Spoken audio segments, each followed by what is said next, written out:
자, 이 시간에는 거룩한 성전, 홀리 템플과 거룩한 성전, 홀리 워에 대해서 살펴보는 시간을 갖도록 하겠습니다. 먼저 거룩한 성전, 홀리 템플에 대해서 살펴보도록 할 텐데요. 바이블 프로젝트에서 제작한 좋은 동영상이 있습니다. 성전의 개념에 대해서 성경적으로 조명한 동영상 먼저 보도록 하겠습니다.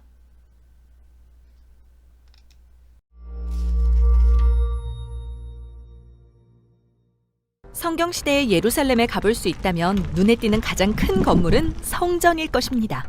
이 아름다운 건물은 다윗 왕이 설계하고 솔로몬 왕이 지은 것인데요. 이들은 성전이 만유의 하나님이 거하시는 집이라고 믿었습니다. 그런데 하나님의 집은 하늘에 있지 않나요? 이 땅 위의 성전은 하늘 위 하나님의 집과 겹치는 장소라는데 그 의미가 있습니다. 즉 성전은 하나님이 사시며 왕으로서 온 세상을 통치하시는 곳이죠. 멋지네요. 하지만 성전을 지은 솔로몬조차 그 안에 만유의 하나님을 수용할 수는 없다고 생각했죠. 네, 건물은 단지 상징일 뿐 실제로는 만물이 하나님의 성전이라는 사실을 가리킵니다.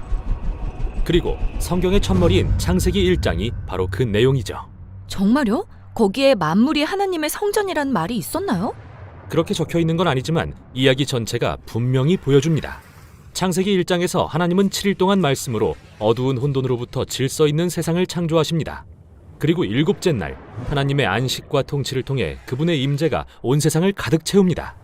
마찬가지로 성막 그리고 훗날의 성전도 7일 동안 7번의 말씀과 함께 지어지고 봉헌된 뒤 제사장이나 왕이 하나님의 임재 안에서 안식하고 통치할 수 있었죠. 아하, 하나님은 만물 가운데 거하길 원하시는군요. 그분의 성전처럼요. 맞아요. 이제 창세기 2장으로 넘어가서 창조가 또 어떻게 묘사되는지 살펴볼게요. 여기서는 땅에 초점이 맞춰지는데요. 이 땅 중심에는 에덴이라 불리는 지역이 있습니다. 히브리어로 기쁨이라는 뜻이죠. 하나님은 그 기쁨의 한가운데 하나님과 인간이 함께 사는 동산을 만드십니다.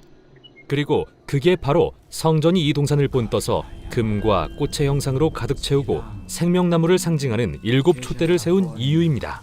하나님이 그분의 백성과 함께 거하시는 곳이라는 의미에서요. 그렇군요. 그리고 주목할 점은 이스라엘 제사장들과 레위인들이 하나님의 임재 속에서 일하고 성전을 돌봐야 했다는 건데요. 이건 다름 아닌 에덴 동산의 두 인간에게 주어졌던 임무입니다. 그럼 그 둘이 최초의 제사장이었던 거군요. 하지만 그들은 하나님과 함께 다스리는 대신 자기들 마음대로 다스리길 원했습니다. 그래서 동산 성전에서 추방되고 말죠. 그리고 아담과 하와처럼 이스라엘 지도자들도 자기들 마음대로 다스리길 원했고 결국 그들처럼 추방됩니다. 성전은 파괴되었고 그들에겐 이런 의문이 남습니다. 하나님이 이스라엘을 포기하신 걸까? 하나님이 새 창조를 이루실까? 성경의 선지자들은 하나님이 새 성전을 세우시고 새 제사장을 일으켜 그분의 임재로 온 세상을 가득 채우실 그날을 고대했습니다. 그리고 고향에 돌아온 이스라엘 백성은 정말로 성전을 재건했죠. 그러나 재건된 성전은 선지자들이 바라던 모습과는 달랐습니다. 실제로 후대의 이스라엘 선지자들은 이 성전이 완전히 타락해버렸다고 말하죠. 그래서 그들은 여전히 궁극의 성전을 기다려야 했죠.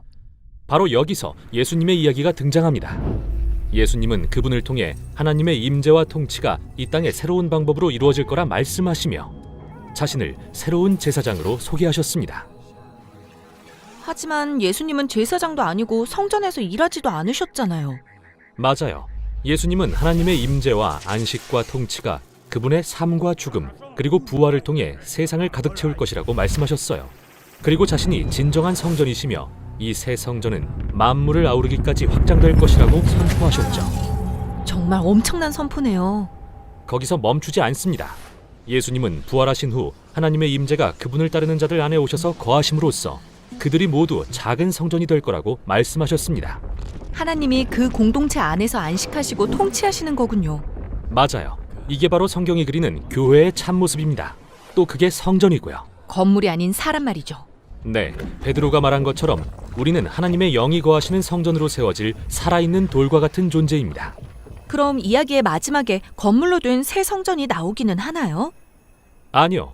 대신 우리는 새로워진 창조세계라는 새 성전을 볼 것입니다. 창세기 1장처럼요. 그리고 이곳에는 성전 건물이 필요 없습니다. 왜냐하면 예수님을 통해 만물이 하나님이 그분의 백성과 함께 안식하시고 통치하시는 장소가 되기 때문이죠.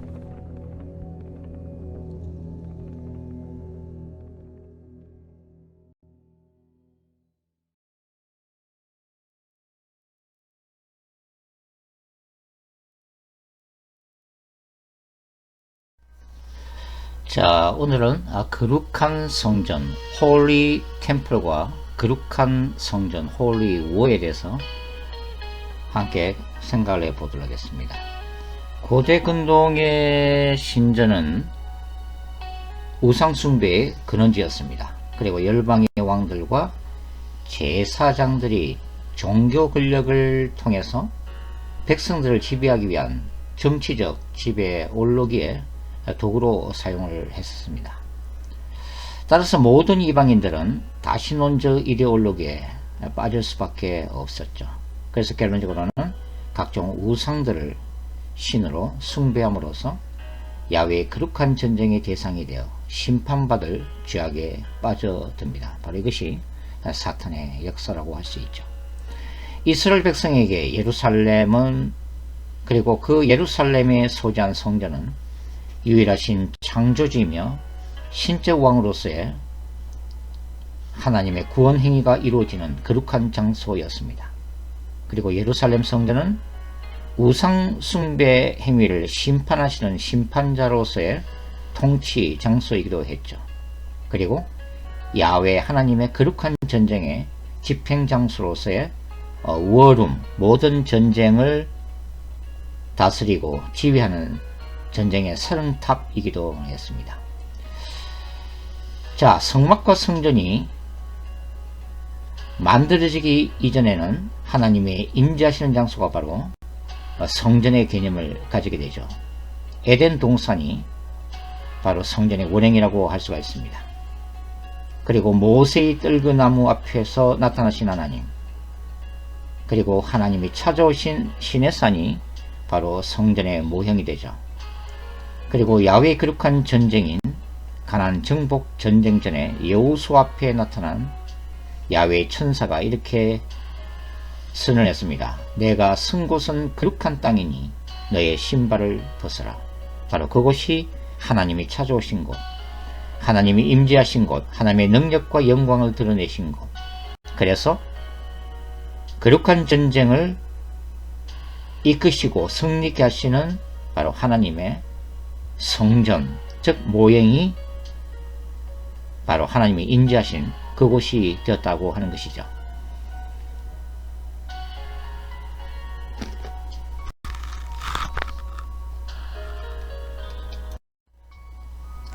자, 출애굽기 19장부터 24장은 시내산 꼭대기에 영광과 빽빽한 구름, 천둥과 지진 가운데 찾아오신 야훼 하나님의 방문 기사가 기록되어 있습니다.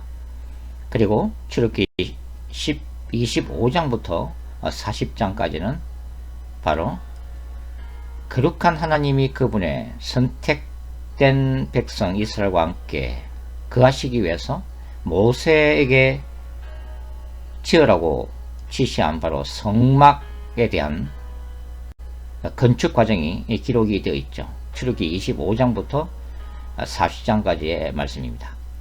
시내산에 모세는 시내산 꼭대기에서 40일 동안 하나님의 임재 앞에 있으면서 율법을 받게 되죠. 그리고 그 다음에 이스라엘 장로들이 시내산에 위치하게 되고, 시내산 밑에는 하나님의 음성과 그분의 임재와 영광을 보기를 두려워했던 이스라엘 백성들이 머물게 됩니다. 이러한 3종 구조에 따라서 성막은 3개의 구조로 만들어지게 됩니다. 먼저는 바로 이스라엘 백성들이 찾아갈 수 있었던 물두멍과 번제단이 있는 바로 유대인의 뜰이죠. 그 다음에 첫째 휘장을 제치고 들어가면 바로 제사장들의 사역장소가 나타납니다. 바로 성소라고 불리는 곳이죠. 그곳은 7 금초대가 위치해 있고, 그리고 12개의 이스라엘 지파를 상징하는 빵인 진설병상이 있고, 그리고 24시간 하나님 앞에 향을 피워 드려야만 했던 바로 분향단이 위치하고 있습니다. 둘째 휘장을 제치고 지성소로 들어가면 그곳은 영광스러운 하나님의 임재의 장소로서 하늘의 보좌에 해당되는 곳이죠. 여기는 법궤가 위치해 있었습니다. 자, 야훼의 거룩한 전쟁의 결과로 이스라엘 백성은 가나안을 정복하게 됩니다. 그리고 사사 시대가 펼쳐지게 되죠. 그리고 왕정 시대가 열리게 되는데 사무엘은 이스라엘의 초대 왕으로 사울을 기름 붓고 세우게 됩니다. 그 다음에 하나님의 마음에 합한 자 다윗 왕이 세워지게 되죠. 그리고 솔로몬 때에 마침내 예루살렘 성전이 봉헌이 되게 됩니다. 솔로몬은 예루살렘 성전을 봉헌하는 그날 하나님께 이렇게 기도하고 있습니다. 하나님이 참으로 사람과 함께 땅에 계시리까? 보소서 하늘과 하늘들의 하늘이라도 주를 용납하지 못하겠거든. 하물며 내가 건축한 이 성전이오리까? 그러나 나의 하나님 여호와여, 주의 종의 기도와 간구를 돌아보시며 주의 종이 주 앞에서 부르짖는 것과 비는 기도를 들으시옵소서. 주께서 전에 말씀하시기를 내 이름을 거기에 두리라 하신 곳이 이 성전을 향하여 주의 눈이 주야로 보시오며 종이 이곳을 향하여 비는 기도를 들으시옵소서. 주의 종과 주의 백성 이스라엘이 이곳을 향하여 기도할 때에 주는 그 간구함을 들으시되 주께서 계신 곳 하늘에서 들으시사 사하여 주옵소서. 그러나 이스라엘 백성들이 극심한 바알 숭배에 빠졌을 때 선택받은 이스라엘 자체가 야훼의 거룩한 전쟁의 대상이 되고 맙니다. 그리고 마침내 이스라엘 백성과 예루살렘 성전은 그들을 택한 하나님에 의해서 버림을 받게 되죠. 주전 587년에 일어난 바벨론 제국에 의한 예루살렘 함락 사건입니다. 이것은 바벨론인들의 눈에는 이스라엘의 수호신 야훼가 그들이 섬기는 태양신 마르두에게 무릎을 꿇은 사건으로 이해가 되게 되죠. 바로 국가 간의 전쟁은 신들의 전쟁이기 때문입니다. 에스겔 1장과 10장에는 하나님의 영광이 죄악된 예루살렘 성전을 떠나 포로된 바벨론 땅으로 들어오는 환상을 보여주고 있습니다. 그럼에도 불구하고 야훼의 영광이 다시 돌아오는 미래적 종말론적 성전이 다시 에스겔에게 보여지게 되죠. 바로 에스겔 40장부터 48장에 기록되어 있는 에스겔 성전 환상입니다.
자, 에스겔 성전은 요한계시록 21장과 22장이 묘사되어 있는 새하늘과 새 땅에 위치하고 있는 뉴 제루살렘에 대한 구약적인 예표이자 표현이라고 할 수가 있습니다.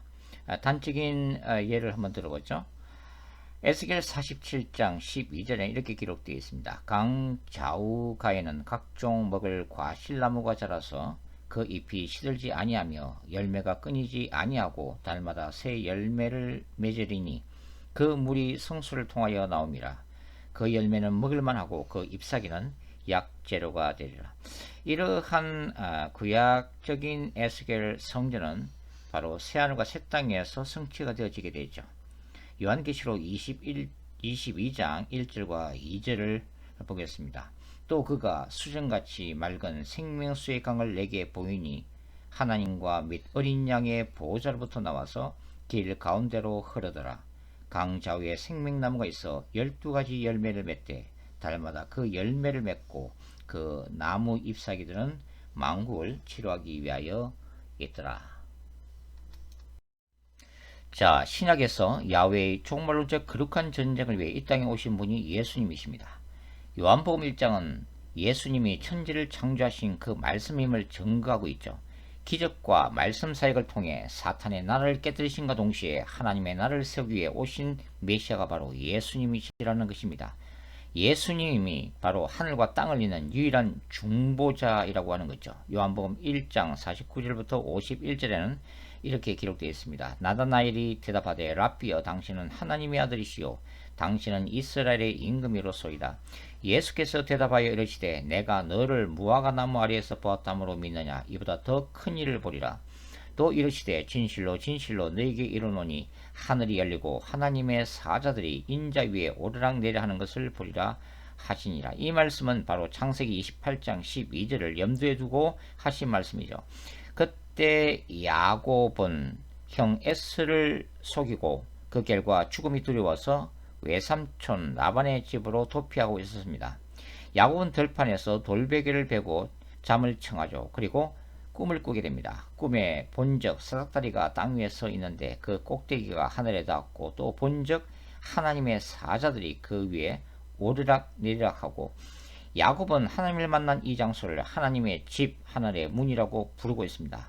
따라서 예수님은 바로 이 창세기 기사를 인용하면서 예수 그리스도 자신이 하늘과 땅을 잇는 사닥다리임을 밝히고 있다고 하는 거죠.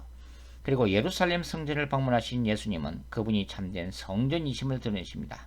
요한복음 2장 19절부터 22절 말씀이죠. 예수께서 대답하여 이르시되 너희가 이 성전을 헐라 내가 살 동안에 일으키리라. 유대인들이 이르되 이 성전은 46년 동안의 접근을 네가 3일 동안에 일으키겠느냐 하더라. 그러나 예수는 성전된 자기 육체를 가리켜 말씀하신 것이라. 죽은 자 가운데서 살아나신 후에야 제자들이 이 말씀하신 것을 기억하고 성경과 예수께서 하신 말씀을 믿었더라. 예수님이 이렇게 말씀하시죠. 성전을 헐라. 무슨 말씀이시죠? 물리적인 예루살렘 성전을 중심으로 한 타락한 성전 제도를 비판하시는 말씀입니다. 이제는 더 이상 짐승의 피로 구원받는 시대가 지나갔다고 하는 거죠. 자신의 의에 기초한 율법주의 시대도 지나가고 메시아 예수에 대한 믿음으로 구원받는 시대가 새롭게 시작되었음을 선포하고 계십니다. 그리고 예수님은 이렇게 말씀하시죠. 내가 살 동안에 일으키리라. 십자가의 고난과 부활을 통해 다시 완성될 영적 성전 대신 예수님 자신에 대한 예고의 말씀입니다.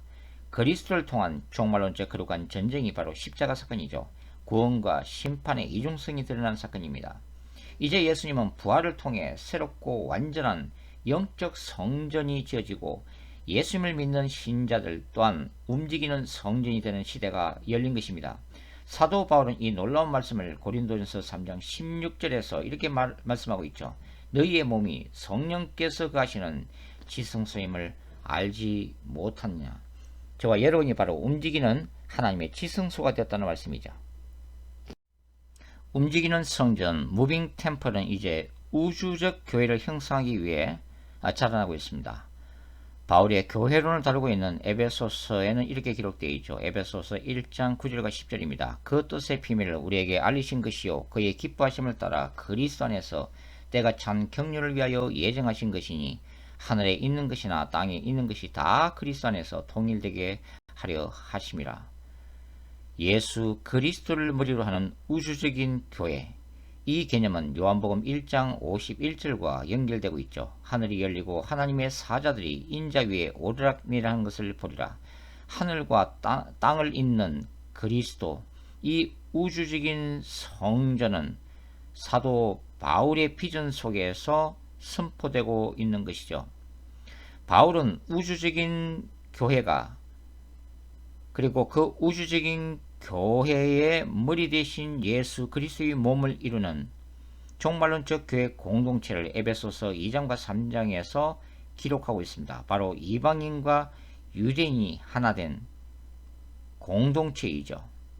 이 우주적인 성전을 위해서 지금도 교회는 그리스도의 성전으로 지어져 가고 있다고 하는 것이죠. 에베소서 2장 20절부터 이렇게 기록하고 있습니다. 너희는 사도들과 선지자들의 터 위에 세우심을 입은 자라. 그리스도 예수께서 친히 모퉁이 돌이 되셨느니라. 그의 안에서 건물받아 서로 연결하여 주 안에서 성전이 되어가고 너희도 성령 안에서 하나님이 거하실 처소가 되기 위하여 그리스도 예수 안에서 함께 지어져 가느니라.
우주적 성전 그 자체의 신 그리스도의 몸을 이루는 신자들이 성전의 일부로 지금도 지어져 가고 있습니다. 그리고 완성된 우주적 성전 그 자체가 바로 계시록의 새하늘과 새 땅의 중심인 새 예루살렘인 것입니다. 거대한 지성소죠. 그리고 그 안에는 더 이상 눈에 보이는 성전이 존재하지 않습니다. 그 이유는 야훼의 종말론적 거룩한 전쟁인 재림 사건에서 예수 그리스도께서 완전한 승리를 거두셨기 때문입니다. 그리고 모든 죄악과 악의 근세가 사라졌기 때문이죠. 에스겔 성전 환상에서 목격된 야훼의 완전한 영광이 영원히 함께 하시는 지성소 그 자체가 뉴 제루살렘, 영원한 하나님의 나라, 영원한 천국인 것입니다. 거룩한 성전 홀리 템플과 거룩한 성전 홀리 월을 묵상하면서 저와 여러분은 우리 자신에게 세 가지 질문을 던질 필요가 있습니다. 첫째는 나 자신은 거룩한 성령이 거하시는 나의 몸을 매일의 삶 속에서 욕되게 하지는 않는가? 회개와 자아 죽임을 통해 거룩한 신부됨을 준비하고 있는가? 두 번째, 우주적 성전의 기초가 되는 교회 공동체 안에서 우리는 분열과 다툼 없이 그리스도의 영광을 드러내고 있는가? 셋째, 저와 여러분의 기도 속에서 우리는 이 땅에서의 축복이 아닌 영원한 새하늘과 새 땅, 뉴 제루살렘만을 소망하고 추구하면서 우리는 이 땅에서 인내하게 만드는 하늘의 능력으로 삼고 있는가 하는 것입니다.